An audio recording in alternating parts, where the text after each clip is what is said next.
Welcome to another demo video. This time it's for, well, it's going to be a physics project, but what I got working today was an eye width scale factor, and I just wanted to demonstrate that. So I'm going to go straight into OpenVR here, and I'll get rid of all that. There we go. So right now I'm just in the spectator screen, and there's no 3D representation here at all. In order to appreciate the portions that are going to happen later in the video, you're going to need a pair of red-blue glasses or a 2.3-inch wide iPhone like an iPhone 7 to use in a Google Cardboard device. But what I'm going to do is I'm going to just change the eye width scale here to, let's change it up to 2. And you might have seen a slight change in the orientation, but really, let me see if I can do this right.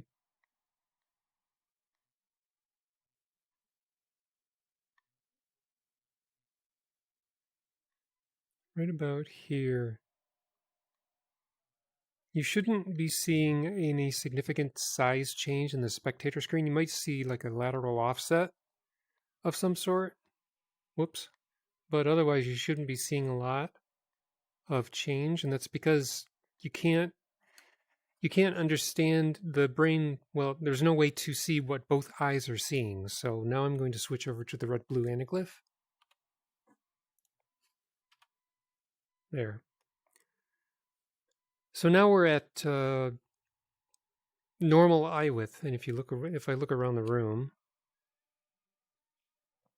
you should feel like you're around a little over 5 feet tall in a 10-foot tall room. So what I'm going to do is I'm going to change the scaling to 2, and what that does is that halves the size of the room. So now it should seem like you're just in a 5-foot tall room, and you're just a big head inside of it. So you kind of feel like you're inside of a miniature model.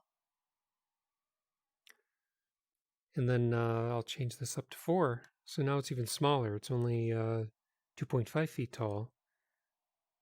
And I can reach into the floor with my hand here. Now my hand is still normal size from my perspective, so it still looks like a hand-sized hand.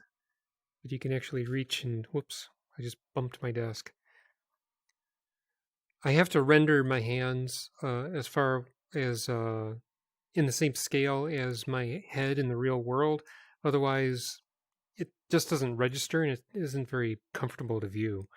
So whatever I set the eye width scale to be, that's the exact same scale with which I render the hands distance-wise and size-wise. That way it always stays the same.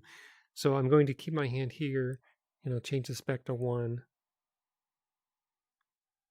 And you see how the size of the hand really hasn't changed at all.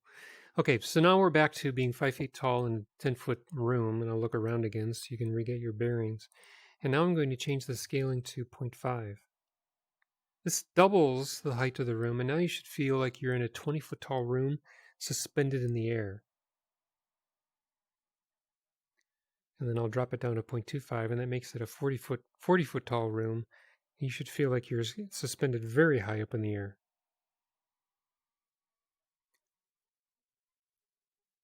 And that's accomplished only by altering the width of the eyes, nothing else. Okay, so now we're back to being 5 foot tall in a 10-foot room, and I'm going to switch the view over to Google Cardboard. There. All right. So now in Google Cardboard, I'm going to look straight at the wall here to get a calibration. Hopefully it's not too curved. I've been trying to figure out the right, my barrel distortion routine isn't perfect. It's still curved either in the middle or at the edges, and I try to find a factor that balances that. But hopefully it's good enough for this demo. So right now you're 5 foot tall in a 10-foot room, and let's switch over to scale 2. So now you should feel like you're a big head inside of a 5-foot room.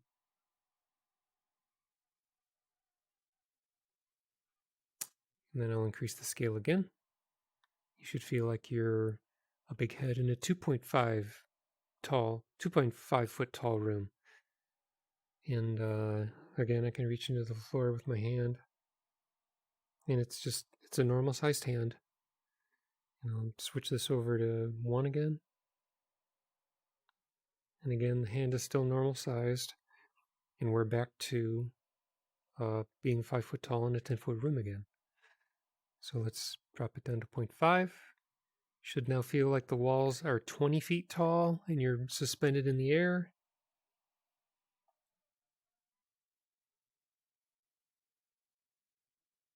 And then now you're in a 40-foot tall room, suspended in the air.